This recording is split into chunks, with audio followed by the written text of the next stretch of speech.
Guys, selamat datang di konten terakhir tugas kuliah. Saya ucapkan terima kasih kepada kalian semua yang sudah meluangkan waktu untuk menonton video dari saya. Guys, jadi saya diharuskan memperkenalkan diri di setiap awal video. Jadi jangan kemana-mana, tetap di channel saya. Saya Ivan Syihabuddin. Saat ini saya sedang menempuh pendidikan di Universitas Swadaya Gunung Jati Cirebon. Video ini dikhususkan untuk mahasiswa atau teman-teman semua yang sedang mencari tahu apa itu implementasi kinerja dalam manajemen SDM. Tujuan saya membuat video ini adalah semoga teman-teman semua dapat menambah ilmu atau wawasan setelah menonton video ini. Langsung saja ke materi dengan judul implementasi kinerja dalam manajemen SDM. Terlebih dahulu ke tingkat kinerja. Pertama ada kinerja organisasi, pencapaian hasil pada tingkat atau unit analisis organisasi. Kinerja pada tingkat organisasi ini terkait tujuan organisasi, rancangan organisasi, dan manajemen organisasi. 2. Kinerja proses. Kinerja proses tahapan dalam menghasilkan produk atau layanan. Ini dipengaruhi tujuan proses, rancangan proses, dan manajemen proses. Ketiga, kinerja individu atau pekerjaan. Pencapaian atau efektivitas pada tingkatan pegawai atau pekerjaan. Ini dipengaruhi tujuan pekerjaan, rancangan pekerjaan, dan manajemen pekerjaan, serta karakteristik individu. Kemudian ada garis besar kategori arti kinerja. Menurut Bernardin, kinerja merupakan catatan hasil yang dihasilkan atas fungsi atau aktivitas selama periode waktu tertentu. Kinerja sebagai hasil, bukan karakter, sifat, dan perilaku. Menurut Richard, kinerja sebagai hasil juga terkait dengan produktivitas dan efektivitas. Produktivitas merupakan hubungan antara jumlah barang dan jasa yang dihasilkan dengan jumlah tenaga kerja, modal, dan sumber daya yang digunakan dalam produksi itu. Kinerja merujuk pengertian sebagai perilaku, merupakan seperangkat perilaku yang relevan dengan tujuan organisasi atau unit organisasi tempat orang bekerja. Kinerja merupakan sinonim dengan perilaku. Kinerja adalah sesuatu yang secara aktual orang kerjakan dan dapat diobservasi. Kinerja mencakup tindakan-tindakan dan perilaku yang relevan dengan tujuan organisasi. Kinerja bukan konsekuensi atau hasil tindakan, tetapi tindakan itu sendiri. Kemudian ada pendekatan pengukuran kinerja. Pertama ke pendekatan ukuran standar kinerja dalam melakukan pengukuran. Pendekatan personality traits pengukur, yaitu kepemimpinan, inisiatif, dan sikap. 2. Pendekatan perilaku mengukur, yaitu umpan balik, kemampuan presentasi respon terhadap komplain pelanggan. 3. Pendekatan hasil mengukur kemampuan produksi, menyelesaikan produksi sesuai jadwal, peningkatan produksi atau jualan. Kemudian ada beberapa aspek pengukuran kinerja. Pertama,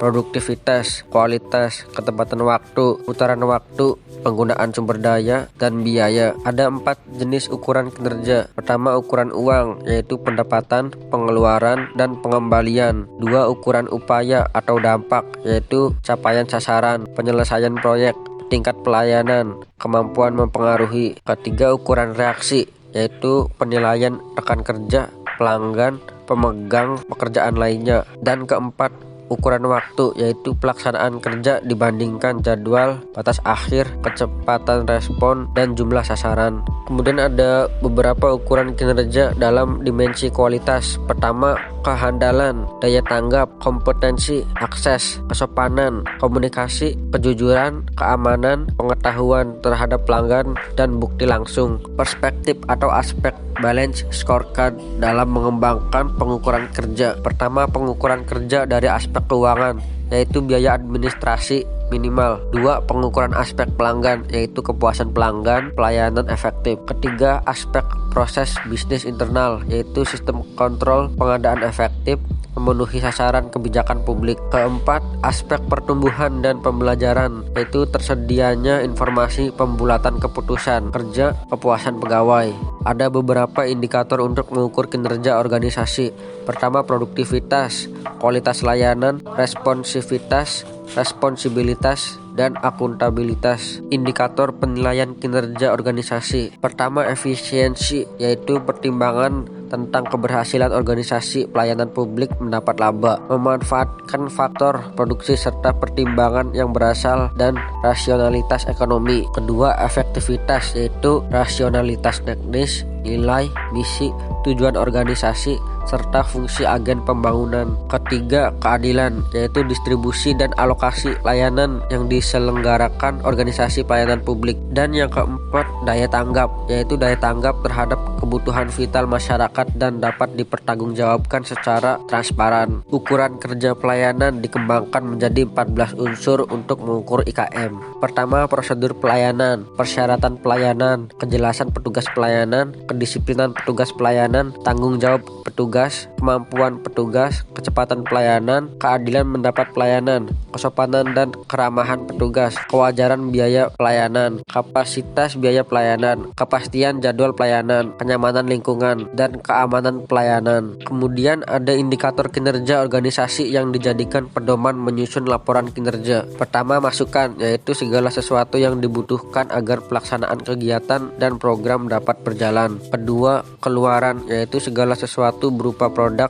atau jasa sebagai hasil langsung dan pelaksanaan suatu program. Ketiga, hasil, yaitu segala sesuatu yang mencerminkan berfungsinya keluaran kegiatan jangka menengah. Keempat, manfaat, yaitu kegunaan suatu keluaran yang dirasakan langsung masyarakat. Dan yang kelima, dampak, yaitu ukuran tingkat pengaruh ekonomi, lingkungan, dan lainnya yang dicapai dari hasil kinerja. Lalu ke konsep kinerja dalam organisasi. Kinerja menurut Describer dalam Kamus Bangtam English Dictionary yang dikemukakan oleh Prawiro Sentono berasal dari kata kinerja, performance, dari akar kata to perform yang mempunyai beberapa entries. 1. Melakukan, menjalankan, melaksanakan. 2. Memenuhi, menjalankan kewajiban suatu nazar. 3. Menjalankan karakter dalam suatu permainan. 4. Menggambarkan dengan suara atau alat musik. 5. Melaksanakan atau menyempurnakan suatu tanggung jawab. 6. Melakukan suatu kegiatan dalam permainan. 7. Memainkan pertunjukan musik. Dan 8. Melakukan sesuatu yang diharapkan oleh seseorang atau mesin. Kemudian ada budaya organisasi, pengetahuan dan kinerja organisasi. Berikut adalah hubungan antara budaya organisasi, pengetahuan dan kinerja organisasi. Itulah penjelasan dari saya mengenai implementasi kinerja dalam manajemen SDM. Semoga penjelasannya bermanfaat dan bisa menambah wawasan kalian. Sekian video dari saya. Terima kasih.